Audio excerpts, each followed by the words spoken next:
அஸ்ஸலாமு அலைக்கும் வரமத்துல்லாஹி வபரகாத்துஹு. இன்னைக்கு நம்ம ஒரு குட்டி கதையை பார்க்கலாம்.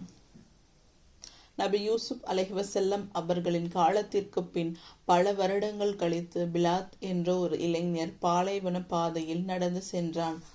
தூரம் சென்றபோது தாகம் மற்றும் சோர்வு அதிகமாகி அவன் ஒரு பழைய கைவிட்ட கிணற்றின் அருகில் ஓய்வெடுக்க நின்றான். அவன் கிணற்றின் உள்ளே பார்த்தபோது ஒரு குட்டி ஆடு தவறி விழுந்து அடியில் சிக்கி வாடிக்கொண்டிருந்தது. சுற்றிலும் யாரும் இல்லை. அவன் மனதில், இந்த ஆட்டினை விட்டுவிட்டால் அது நிச்சயம் இறந்துவிடும் என்று நினைத்தான். அவன் தனது வாழ்க்கையை ஆபத்தில் வைத்து கயிறும் எதுவும் இல்லாமல் கிணற்றுக்குள் இறங்கி ஆட்டினை தன் தோளில் சுமந்து மேலே கொண்டு வந்தான்.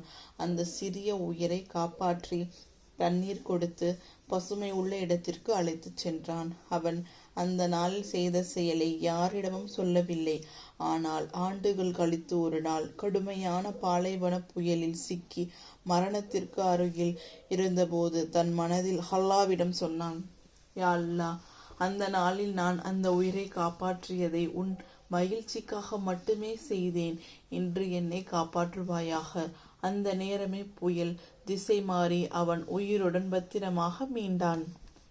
மனிதர், விலங்கு, எந்த உயிராக இருந்தாலும் நன்மைக்காக செய்யும் செயல் எதிர்காலத்தில் அல்லாஹ்வின் கருணையாக திரும்பி வரும். அஸ்ஸலாமு அலைக்கும் வரமத்துல்லாஹி வபரகாத்துஹு.